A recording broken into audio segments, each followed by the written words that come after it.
How you doing, YouTube? Matt Massa Beer Reviews back with a little bit of not Evil Twin over this piece. A little bit of Root and Branch. It's their Opes.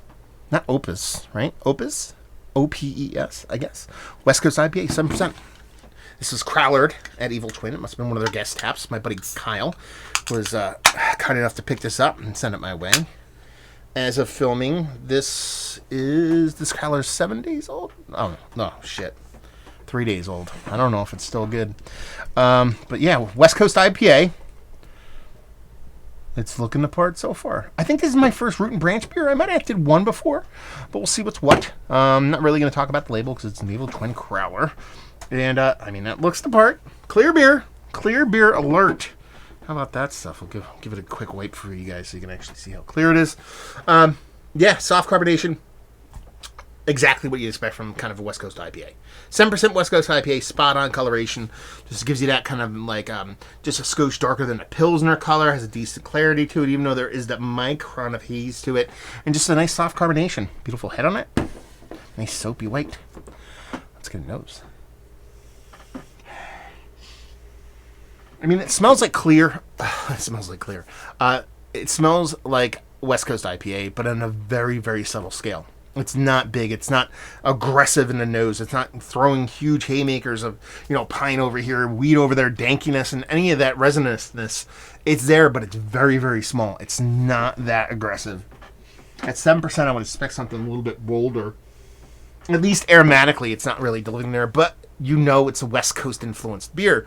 Crisp, cream, crystal malt based beer, not overt kind of sweet, over the top kind of big beer.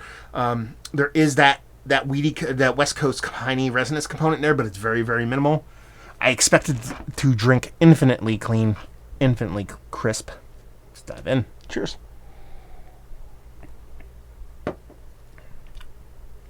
Yeah, I mean, it's definitely more aggressive in the taste than the nose would lead you to believe. So you definitely get those West Coast vibes. I'm getting almost like a sweetened fruit, like a sweetened marmalade-y, kind of orange marmalade-y kind of thing on it, which is I don't get all that often. Nowadays, it's more of a sharper flavor that people kind of lean away from. I think it works quite well, that kind of orange, but in that marmalade-y kind of sense in an IPA. I haven't had it in years, so I appreciate that coming through. That resonance thing is there, but again, very small. Definitely not up to the 7% level. It's not overly sweet. There's enough sweetness to kind of back that bittering. Bittering's not huge, so the sweet's not huge. So everything's in balance here. Drink's a little closer to 5.5%, 6%. It's more of a West Coast Pale Ale than a West Coast IPA, at least for me. But what can't be denied is it's West Coast through and through. It's fucking spot on, crystal clear, pinpoint precision clean. This is so clean. And so well made. There's zero negative in this beer whatsoever. And that's probably the best part about it, is just how well it's made. You could drink this this is a danger growler, I drink this and I drink the whole thing in an hour and I go, that was delicious. But I slur a little bit because I got a little bit too drunk a little bit too quick. It's that kind of scary, kind of ABV level, perceptionally at least. It's a really tasty, well-made beer. If someone says, man, I made this banging West Coast IPA, you give me this, I go, man, that's really tasty.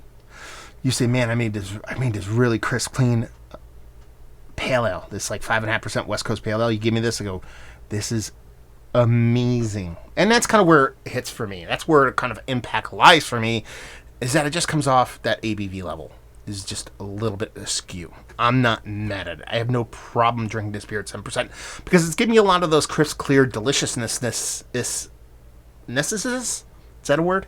I like so much in a West Coast IPA that you really don't get. You get a lot of people throw a lot of West Coast hops at beers, but nowadays you get some hazy, unfiltered, not this tight, not this clean of a beer. So I dig that. And really tasty stuff. I'm a fan. Let's put it that way. So there you go. Let's talk about it. It's one of the better West Coast IPAs I've had as late. It's in the conversation, just not towards the top. But again, it's just an ABV thing, and that's just me. Valued availability. I have no idea what you paid for this Crowler. Kyle, so let me know it's what. Root and Branch, kind of hard to get, but you obviously can get it at Evil Twin. So if you're in the New York metro area, you could be fine. You can find it and leave you with, if you like what we like this beer. If you like West Coast IPA and you like the drink crisp and clean, almost IPL level crispiness, if you dig that, you'll love this beer. If you like West Coast beer, you're really going to enjoy this one. So there you go. Review in the books. Hopefully you guys enjoyed it. Down there, if you want to talk about it, Massive Beers. If you want to check me out doing the social media stuff, Beer Massive. If you want to check me out doing the whole podcasting thing, and hopefully you guys enjoyed the review. Hopefully you're enjoying a little bit of West Coast jams right now. Influenced West Coast jams. Hopefully see you next time. Cheers.